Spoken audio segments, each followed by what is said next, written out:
I'm just going to sit here and take a breather because, well, it's hot and it's humid and it's a little hard to breathe out here. Another laundry place, Spin-Off Express Laundry. Another dental office. Tricycle. Water delivery. We can sit here and watch traffic. Let you see how these motorbikes work their way through traffic here.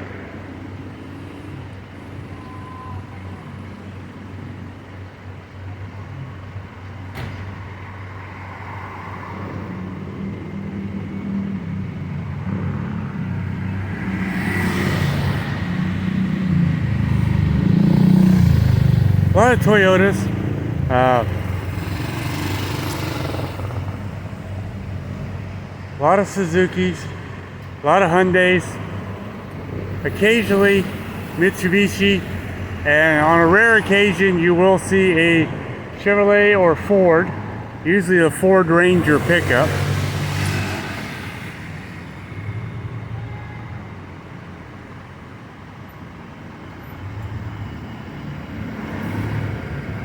Yeah, this traffic, this is nothing.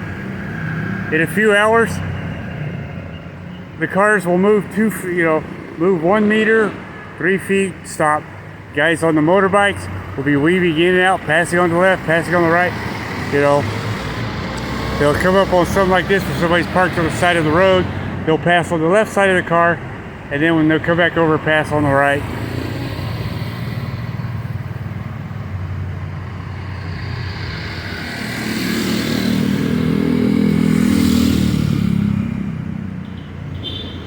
But yeah, these people who say once you get outside of Manila or Cebu or Angeles City that you don't have access to anything, they're wrong.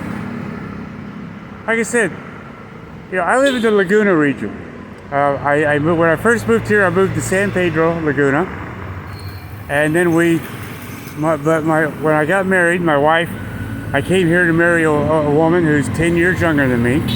Her apartment was just a studio apartment, no windows. I'm from America. My bedroom was bigger than her entire apartment and had a window. I need to be able to see outside. So we looked and we looked and we looked. We finally found a place in a nice neighborhood that is not known to flood during the rainy season, which is a big plus. 2 bedrooms, newly refurbished, 10,000 pesos, which is approximately $175 in US dollars. Very nice. Nothing huge, because it's just me, her, and her 9-year-old daughter. My stepdaughter, Zarel. We call her Zoe. Yeah, she's a late life child, Really hyper. Has ADD, but, she's getting better.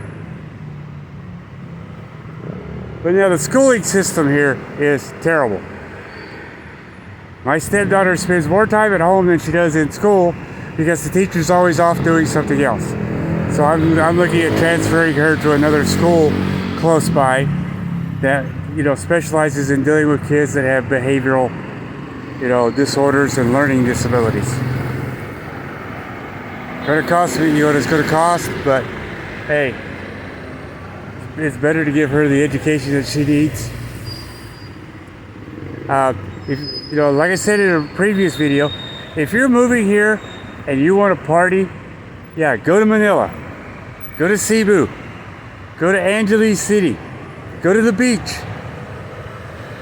But just be warned, if you're an older man in your 50s, 60s, and 70s, and a Filipina woman in her 20s starts flirting with you, she's not interested in you, she's interested in your money. Easy life for her and support for her family. Think with the head on the shoulders, not the ones between your legs, okay?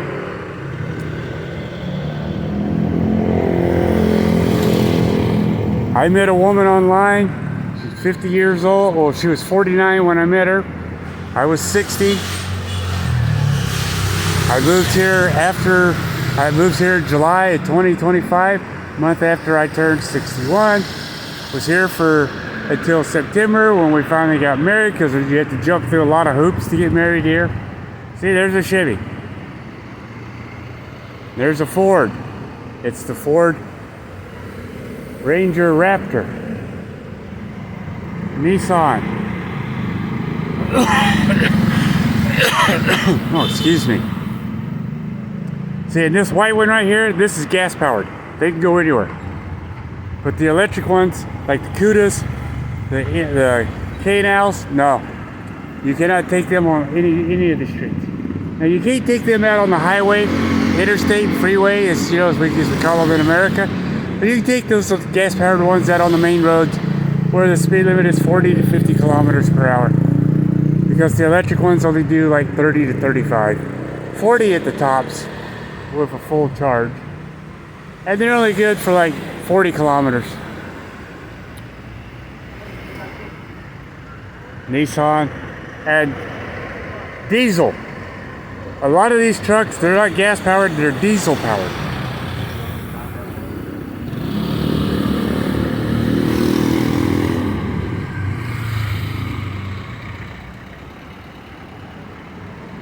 See, in America, you're supposed to pass on the left. Here, they're passing on the right.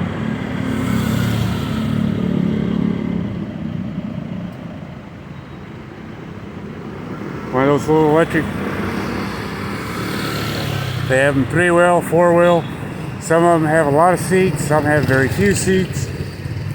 See, this is the Suzuki Jimny. Looks like a miniature Hummer.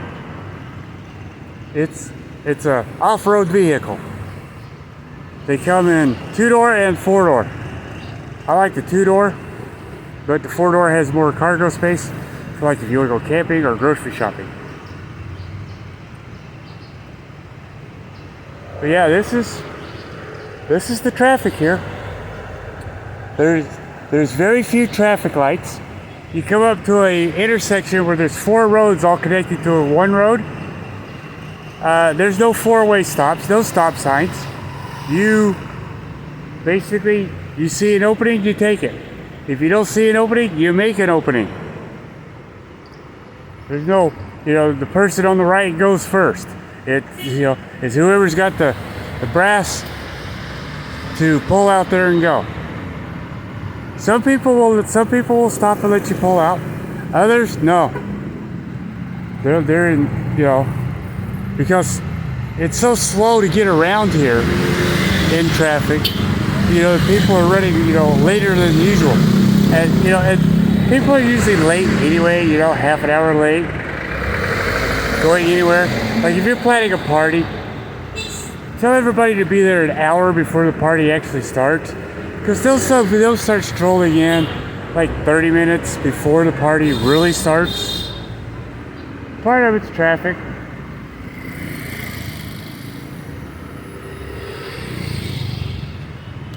Part of it is they're just in no rush. This is a kickback, take it easy society here. Even in the slums of Tondo, and I dare you to Google Tondo and look up Tondo. Even the people there are smiling and happy, even though they live in some of the worst conditions that the West has ever seen. I mean, it's built on a landfill, and the places where they live is built from whatever manufacturing supplies they could get. Metal, cardboard, wood. They just build these little shacks. And they're happy. But yet you go to America, you go to the slums there, the ghettos, and everybody there is miserable. It just shows you these people here, they see hope. Americans, they don't see hope.